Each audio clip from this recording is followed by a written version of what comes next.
Hello everyone, welcome to my channel Excel in English. আজ আমরা Thomas হার্ডির লেখা দ্য মেয়র অফ ক্যাস্টারব্রিজ নভেলটির বাংলা সামারি পড়ব। এই নভেলটির ফুল টাইটেল হলো the life and death of the mayor of Casterbridge এবং এর সাবটাইটেল হলো a story of a man of character. The author is Thomas Hardy, the celebrated English poet and novelist, who is famous for his Wessex novels. Now this Wessex, it is a fictional landscape created by Hardy as the setting for his major novels. Wessex জায়গাটি কিন্তু কাল্পনিক. This Mayor of Casterbridge is also a Wessex novel. Like most of Hardy's novels, The Mayor of Casterbridge is also a tragedy. এটি ধারাবাহিকভাবে প্রথমে ইংল্যান্ডের graphic ম্যাগাজিনে ও পরে ইউনাইটেড স্টেটসের হার্পার্স উইকলিতে January to May of the year 1886 এ প্রকাশিত হয়। এই সেম বছরেই এটি বুক ফর্মেও পাবলিশড হয়। এই গল্পের সময়কাল হচ্ছে mid 1800s, that is the Victorian era. এর স্থান হচ্ছে the fictitious town of Casterbridge, একটি কাল্পনিক শহর ওয়েসেক্স রিজিয়নের। This Casterbridge is based on the city of Dorchester. Dorchester যেখানে হার্ডি নিজে বড় হয়ে উঠেছিলেন, তার হোম টাউনের ওপর ভিত্তি করেই ক্যাস্টারব্রিজ শহরটি অথর সৃষ্টি করেছেন। Now the main character, the mayor of Casterbridge, who is he? Michael Henchard. খুব অদ্ভুত শোনালেও এই উপন্যাসে সেই প্রোটাগনিস্ট আর সেই অ্যান্টাগনিস্ট। কেন কিভাবে সেটা এবার আমরা গল্পটা পড়ে দেখে নেব। গল্পের শুরু হয় উইডন প্রায়ার্স নামে এক গ্রামের মেলায়। মাইকেল হেনচার্ড তার ওয়াইফ সুজান এবং মেয়ে এলিজাবেথ জেনকে সাথে নিয়ে হেঁটে চলেছে এই উইডন প্রায়ার্স গ্রামের মেলার দিকে, in search of employment as a hairdresser. A hairdresser is someone who binds and bundles the hay. একজন কৃষিকর্মী যিনি খড় বাছাই করে বান্ডিলে বেঁধে রাখার কাজ করেন। এই মেলায় এসে তারা ফুড অ্যান্ড রিফ্রেশমেন্টের জন্য একটি ফার্মিটি টেন্টে ঢোকে। ফার্মিটি হলো এক ধরনের পরিজ, যা দুধ গম একসাথে বয়েল করে এক ধরনের সুস্বাদু পুষ্টিকর খাবার তৈরি করা হয়। কিন্তু এই পুষ্টিকর খাবারেই সেখানে সেলস উম্যান যে ছিল, যাকে ফার্মিটি উম্যান বলে নভেলে রেফার করা হয়, সে স্পেশাল কাস্টমারদের সাথে চোখের ইশারাতে এগ্রিমেন্ট করে তাদের ফার্মিটিতে রাম মেশাতে থাকে। মাইকেল এই স্ট্রংলি লেসড ফার্মিটি অর্থাৎ রাম মিশ্রিত খাবারটি খেয়ে ধীরে ধীরে নেশাগ্রস্ত হয়ে ওঠে এবং যা হয় উইথ অল ড্রাঙ্কার্ডস, সে নিজের জীবনের যাবতীয় ফ্রাস্ট্রেশন উগরে দিতে থাকে। কেমন ভাবে অল্প বয়সে বিয়ে করে তার জীবনটাই বরবাদ হয়ে গেছে। এই আনহ্যাপি ম্যারিড লাইফ থেকে বেরিয়ে আসার জন্য সে এবার নিজের বউকে তার মেয়ে শুদ্ধ বিক্রি করার কথা ঘোষণা করে। সুজান তার ওয়াইফ প্রথমে অপ্রস্তুত আর বিব্রত বোধ করে, হাজবেন্ডকে থামানোর চেষ্টা করে, কিন্তু মাইকেল যখন নেশার ঘোরে একই কথা বারবার বলতে থাকে, will anybody buy her, will anybody buy her, তারও ধৈর্যের বাঁধ ভাঙে আর সে বলে, আই উইশ সামবডি উড, যে আমিও চাই কেউ আমাকে সত্যি সত্যিই কিনে নিক। মাইকেল ড্রাঙ্কেন অবস্থায় এবার অকশন নিলাম শুরু করে টু সেল হিজ ফ্যামিলি। সেই সময় সেই টেন্টের দরজায় এসে দাঁড়ায় একজন sailor, whose name was Richard Newson, এবং 5 গিনিজের বিনিময়ে সে সুজান ও এলিজাবেথ জেনকে কিনে নেয়।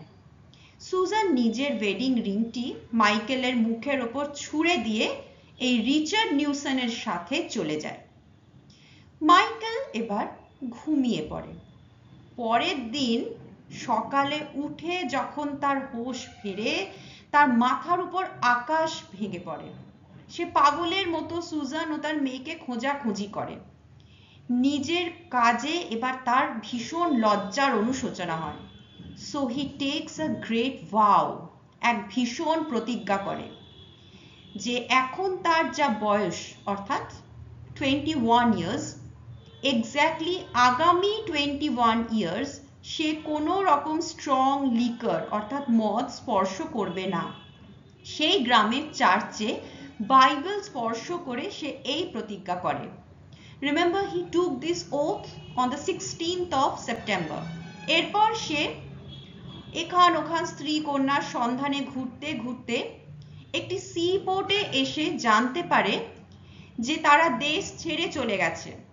তার বর্ণনার সাথে যারা এমিগ্রেট করে গেছে তাদের বর্ণনা মিলে যায়। সে স্থির করে আর সে সন্ধান করবে না। তাদের ফিরে পাওয়ার আশা ছেড়ে সে নতুনভাবে আবার জীবন শুরু করার উদ্দেশ্যে এবার গিয়ে সেটেল করে ইন দ্য টাউন অফ ক্যাস্টারব্রিজ। এর পরের দৃশ্য 18 বছর পরের। সেই উইডন প্রায়ার্স গ্রামের ধুলোমাখা রাস্তা দিয়ে হেঁটে চলেছে সুজান ও তার মেয়ে, দুজনের পরনে মর্নিং ক্লোথস। তাদের কথায় আমরা জানতে পারি দ্য সেলার রিচার্ড নিউসন সমুদ্রে গিয়ে নিখোঁজ হয়ে গেছে। সুজানের কোথাও যাওয়ার নেই, তাই আবার সে ফিরে এসেছে সেখানে যেখানে তার ফার্স্ট হাজব্যান্ড মাইকেল হেনচার্ড তাকে নিলাম করেছিল।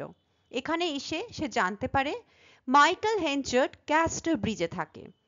মেয়ে এলিজাবেথ জেনকে নিয়ে ক্যাস্টারব্রিজে গিয়ে সে দেখে Michael Henchard is now the rich prosperous mayor of Casterbridge. Elizabeth Jane কিন্তু আগের ইতিহাস কিছুই জানে না। সে শুধু জানে মাইকেল হেনচার্ড তাদের দূরসম্পর্কের কোনো আত্মীয়। মাইকেল হেনচার্ড নিজেও কিন্তু তার অতীত জীবনের কীর্তিকলাপ খুব সযত্নে লুকিয়ে রেখেছে। ক্যাস্টারব্রিজের সবাই জানে মাইকেল ইজ আ উইডোয়ার, তার স্ত্রী মারা গেছে। তাই সুজান যখন ফিরে আসে এবং মাইকেলের সাথে যোগাযোগ করে তখন মাইকেল হেনচার্ড ইচ্ছা থাকলেও সেই মুহূর্তেই স্ত্রী ও মেয়েকে নিজের কাছে ফিরিয়ে নিতে পারে না। সোসাইটির সামনে মাইকেল ও সুজান সম্মান রক্ষার জন্য they start courting each other, simply অভিনয় করে যায় এবং তারপর মাইকেল আবার তাকে বিবাহ করে। এরপরে তারা তিনজন একসাথে এক বাড়িতেই থাকতে শুরু করে।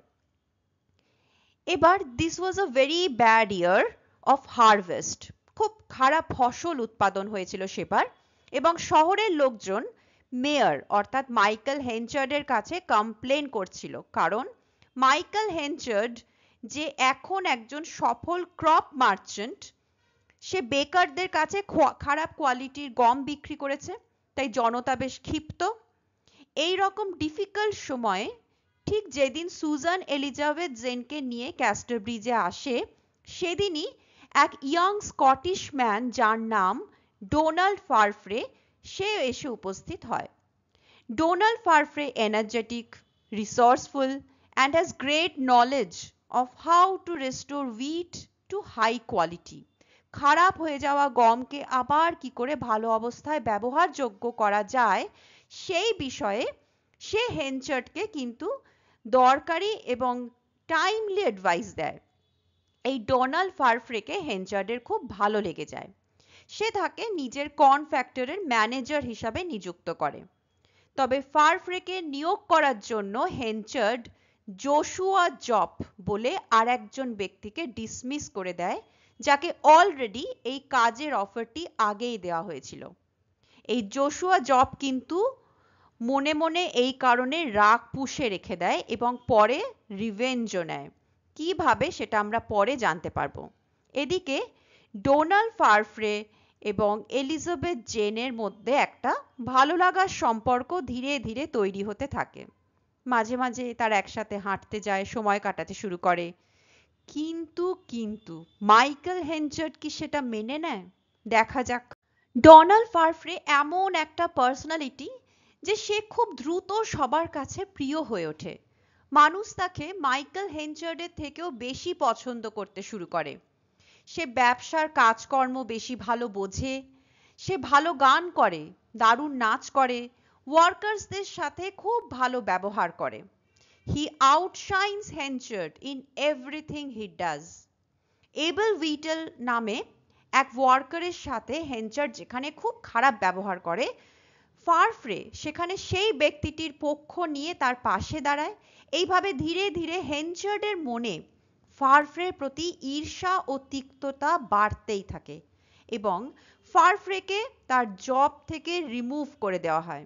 শুধু তাই নয়, এলিজাবেথ জেনের সাথেও যাতে ফারফ্রে দেখা সাক্ষাৎ না করে বা কোনো সম্পর্ক না রাখে সেই বিষয়ে তাকে কড়া নির্দেশ দেওয়া হয়। মিনওয়াইল ডোনাল্ড ফারফ্রে নিজের নতুন করে ব্যবসা শুরু করে হেনচার্ডের ফ্যাক্টরি থেকে বেশ দূরে, এবং সে তার ব্যবসায়ী বুদ্ধি খুব শার্প, খুব অল্প সময়ের মধ্যেই সে প্রচুর উন্নতি করতে থাকে। কিন্তু এদিকে হেনচার্ডের ভাগ্য বিরূপ, তার ব্যবসা খারাপ চলতে থাকে। ব্যবসায় সেটব্যাকের সঙ্গে সঙ্গে হেনচার্ডের ব্যক্তিগত জীবনেও ট্র্যাজেডি নেমে আসে। সুজান বেশ কিছুদিন অসুস্থ থাকার পরে মারা যায়। মারা যাওয়ার আগে সে হেনচার্ডের উদ্দেশ্যে একটি চিঠি লিখে যায়, যার উপরে লেখা থাকে not to be opened till Elizabeth Jane's wedding day. কিন্তু চিঠির মুখটা ভালো করে সিল করা ছিল না। চিঠিটি খোলা অবস্থাতেই একদিন ড্রয়ারের মধ্যে হেনচার্ডের চোখে পড়ে এবং সে সেটি পড়েও ফেলে। কি ছিল সেই চিঠিতে? এই চিঠিতে সুজান তার এক গোপন সত্যি মাইকেলকে জানিয়ে যায়, যা হলো এলিজাবেথ জেন মাইকেল হেনচার্ডের মেয়ে নয়, সে সুজান আর রিচার্ড নিউসনের মেয়ে। মাইকেল হেনচার্ডের মেয়ে যে ছিল, যাকে নিলামে সুজানের সাথে বিক্রি করে দিয়েছিল, সেই বাচ্চা মেয়েটি ওই ঘটনার 3 মাস পরেই মারা যায়। পরে আবার তাদের এক কন্যা সন্তান জন্মালে তাকেও আগের মেয়েটির নামেই তারা নামকরণ করে, দ্যাট ইজ এলিজাবেথ জেন। এই চিঠি পড়ার পরে মাইকেল ভীষণ আপসেট হয়ে পড়ে। এরপর সে এলিজাবেথ জেনের সাথে খুব খারাপ ব্যবহার করতে শুরু করে, তাকে অশিক্ষিত, গরিব বলে ব্যঙ্গ করে, অল্পতেই বকাবকি করে। এলিজাবেথ জেন খুব বিষণ্ণ হয়ে পড়ে, কিন্তু তার মধ্যেও সে নিজের মতন করে বই পড়ে চেষ্টা করে শিক্ষিত হয়ে ওঠার, একজন প্রপার লেডি হয়ে ওঠার, যাতে মাইকেল হেনচার্ড আর কোনো রকম অভিযোগ করার সুযোগ না পায়, তাকে বকাবকি না করে। Poor girl. শুধু যে সুজান তার হাজবেন্ডের থেকে সিক্রেট রেখেছিল তা নয়, হেনচার্ডেরও কিন্তু এক সিক্রেট ছিল, যা সে শুধুমাত্র ডোনাল্ড ফারফ্রের সাথেই শেয়ার করেছিল যখন তাদের মধ্যে ফ্রেন্ডলি রিলেশন ছিল। সিক্রেটটা কি? It's a mystery woman, Michael Henchard's beloved, যার নাম লুসেটা টেম্পলম্যান। মাইকেল হেনচার্ড যখন একবার বিজনেস ট্রিপে জার্সি নামক জায়গাতে গিয়ে অসুস্থ হয়ে পড়ে, তখন এই লুসেটা তাকে সেবা করে যত্ন করে সারিয়ে তোলে এবং তাদের মধ্যে একটা ঘনিষ্ঠ সম্পর্ক তৈরি হয়। মাইকেল এরপর ক্যাস্টার ব্রিজে ফিরে আসে, কিন্তু তাকে এবং লুসেটাকে নিয়ে একটা স্ক্যান্ডাল তৈরি হয়। লুসেটা তাকে বেশ কিছু চিঠিও দেয়। তার সম্মান বাঁচানোর জন্য হেনচার্ড তাকে বিয়েও করবে বলে স্থির করে, কিন্তু সেই সময়ই সুজান ফিরে আসে এবং হেনচার্ড জানাতে বাধ্য হয় যে যেহেতু তার প্রথম স্ত্রী ফিরে এসেছে, এই বিয়েটা আর করা সম্ভব নয়। এখন লুসেটা যখন জানতে পারে যে সুজান মারা গেছে, তখন সে আবার হেনচার্ডের সাথে বিয়ের আশা নিয়ে ক্যাস্টার ব্রিজে এসে থাকতে শুরু করে। একজন ওয়েলদি রিলেটিভ, এক আন্টের সব সম্পত্তি ইনহেরিট করে সে এখন বেশ রিচ, তাকে দেখতেও সুন্দরী। এলিজাবেথ জেনকে সে নিজের বাড়িতে একজন কম্প্যানিয়ন, সহচরী হিসাবে রাখে। তার উদ্দেশ্য কি? হেনচার্ড হয়তো তার মেয়ের সাথে দেখা করতে আসবে, আর এলিজাবেথ জেন এই মুহূর্তে হেনচার্ডের খারাপ ব্যবহারের জন্য তার থেকে দূরেই থাকতে চাইছিল। তাই সে হেনচার্ডের বাড়ি ছেড়ে লুসেটার বাড়িতে গিয়ে থাকতে শুরু করে। লুসেটার বাড়িতে হেনচার্ড তো এই সময় আসে না, আসে ডোনাল্ড ফারফ্রে এলিজাবেথ জেনের সাথে দেখা করতে। এখন সেই সময় এলিজাবেথ জেন বাড়ির বাইরে ছিল, তার সাথে দেখা হয় না, দেখা হয় লুসেটার সাথে। ফারফ্রে কিন্তু জানে না যে এই লুসেটাই হেনচার্ডের সেই প্রেমিকা। সে লুসেটাকে দেখে কথা বলে মুগ্ধ হয়, প্রেমে পড়ে। লুসেটাও সুদর্শন ফারফ্রের প্রতি আকৃষ্ট হয়। হেনচার্ড কিন্তু এই সময় লুসেটাকে বিয়ের জন্য চাপ দিতে থাকে।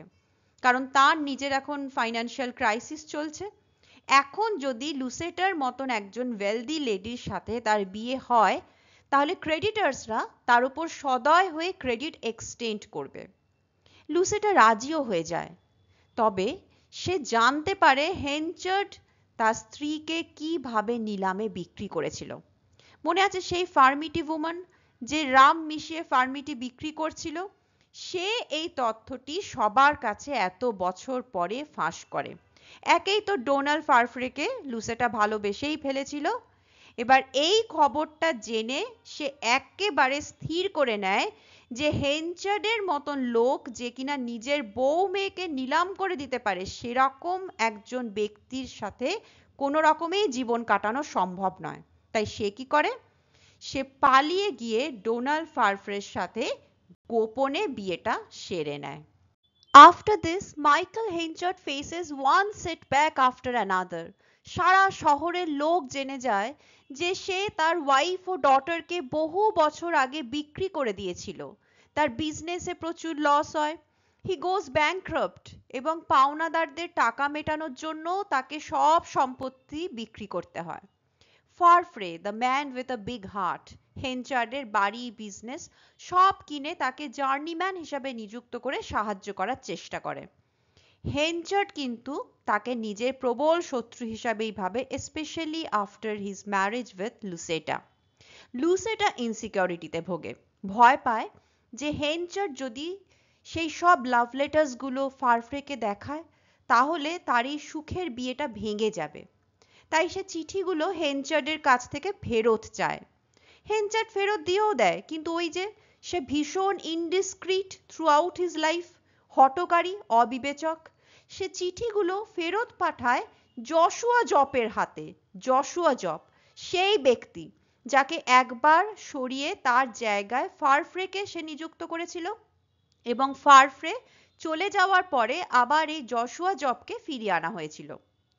Joshua Jopp Peter's Finger inn বলে একটি সরাইখানায় গিয়ে এই চিঠির পার্সেলটি খুলে উপস্থিত সবার সামনে এই লাভ লেটার্সগুলো জোরে জোরে পড়তে থাকে।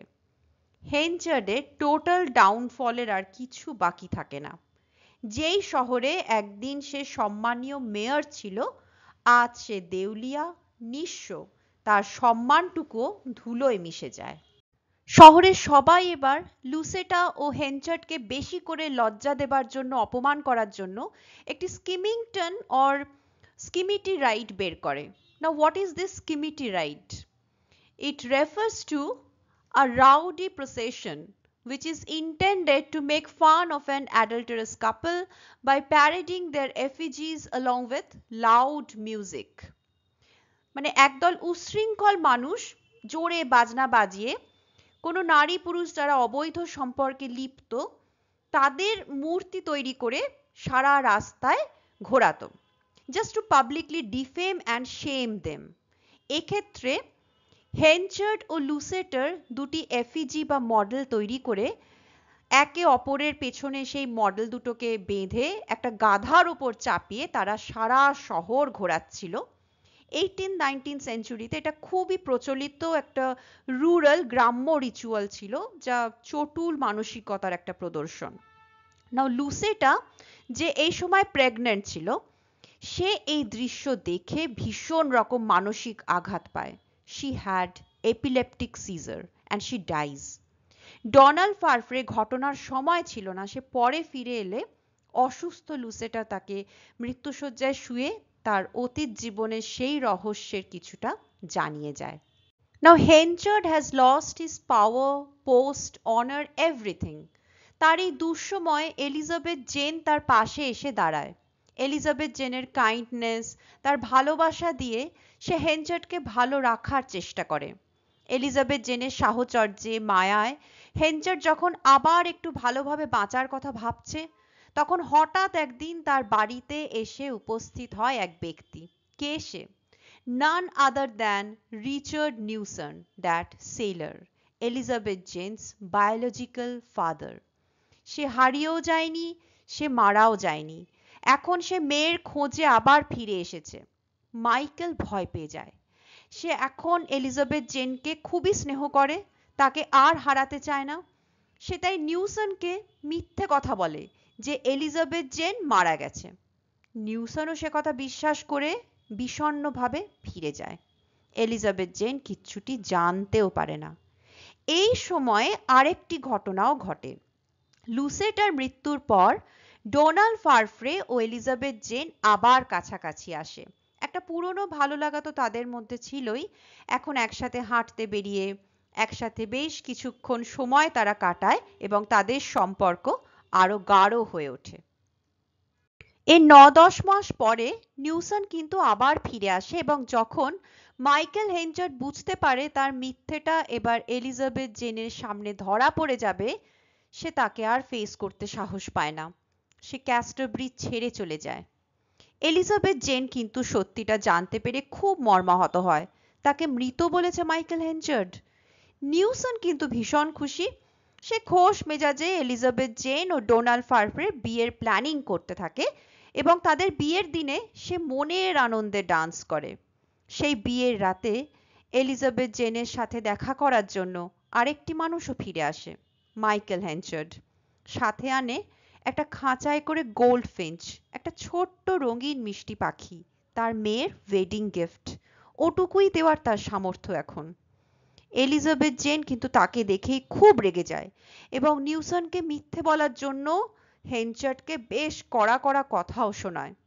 হতাশ দুঃখী মাইকেল হেনচার্ড ফিরে যায়। বাগানে কাগজে মোড়া পড়ে থাকে তার সেই গিফট। তার 1 মাস প্রায় পরে সেই মৃত পাখিটি উদ্ধার হয়। জানা যায় কোন হতভাগ্য সেটা এনেছিল। এবার এলিজাবেথ জেনের ভীষণ অনুশোচনা হয়। সে প্রথম থেকেই তো খুব নরম মনের। সে ডোনাল্ড ফারফ্রেকে অনুরোধ করে এবং তারা দুজনে একসাথে মাইকেল হেনচার্ডের সন্ধানে বের হয়। জীবিত হেনচার্ডের সাথে ইহজীবনে আর তাদের দেখা হয় না। তারা জানতে পারে মাইকেল হেনচার্ড মারা গেছে। একাকী নিঃসঙ্গ অবস্থায় শেষ কদিন তার সেবা করেছে সেই এবেল ভিটেল, যার সাথে মাইকেল হেনচার্ড খারাপ ব্যবহার করেছিল। এবেল ভিটেলই হেনচার্ডের উইলটি এনে এলিজাবেথ জেন আর ডোনাল্ড ফারফ্রেকে দেখায়, যাতে লেখা, that Elizabeth Jane Farfrae be not told of my death or made to grieve on account of me. Elizabeth Jane ফারফ্রেকে আমার মৃত্যু সংবাদ যেন না দেওয়া হয়, সে যেন আমার জন্য কোনো রকম শোক প্রকাশও না করে। that I be not buried in consecrated ground, চার্চের পবিত্র ভূমিতে আমাকে সমাধিস্থ যেন না করা হয়। that no sexton be asked to toll the bell, আমার মৃত্যুর পর চার্চে যেন কোনো ঘন্টা ধ্বনিও না করা হয়। that nobody is wished to see my dead body, that no mourners walk behind me at my funeral, that no flowers be planted on my grave, that no man remember me. To this I put my name, Michael Henchard. তাহলে শেষে কোনো রকম funeral rights, কারো কাছে কোনো সহানুভূতি, শোক কিছুই সে প্রত্যাশা করে না। খুব স্পষ্ট ভাষায় সে কথা সে জানিয়ে যায় নিজের ইচ্ছাপত্রে। এই জগতে সবাই যেন তাকে ভুলে যায়, এটাই সেই মানুষটির শেষ ইচ্ছা। সে সারা জীবন সুখের পিছনে মরীচিকার মতন ছুটে গেছে, কিন্তু নিজের মেজাজ, রুক্ষ স্বভাব, অবিবেচনা অ্যান্ড অফকোর্স ডেস্টিনি, ভাগ্যের জন্য সবকিছু পেয়েও সে হারিয়েছে। মৃত্যুর পরে তাই সে আর কারো কাছ থেকে কিছুই চায় না। Elizabeth Jane, the most mature and nicest character in this novel, হেনচার্ডের শেষ ইচ্ছার প্রতি সে সম্মান রাখে। জীবনের বহু অভিজ্ঞতা তাকে এই শিক্ষা দিয়ে গেছে যে এই জগতে happiness is just an exception, not the rule. এখানে দুঃখ আর ব্যথাই চিরস্থায়ী। নভেলটি তাই শেষ হয় with this famous oft quoted realization of Elizabeth Jane that happiness was but the occasional episode in a general drama of pain. And with this we come to the end of the summary. এই ভিডিওটি যদি ভালো লেগে থাকে like এবং share করো। চ্যানেলে নতুন হলে চ্যানেলটি সাবস্ক্রাইব করার অনুরোধ রইল। Thank you very much for your time.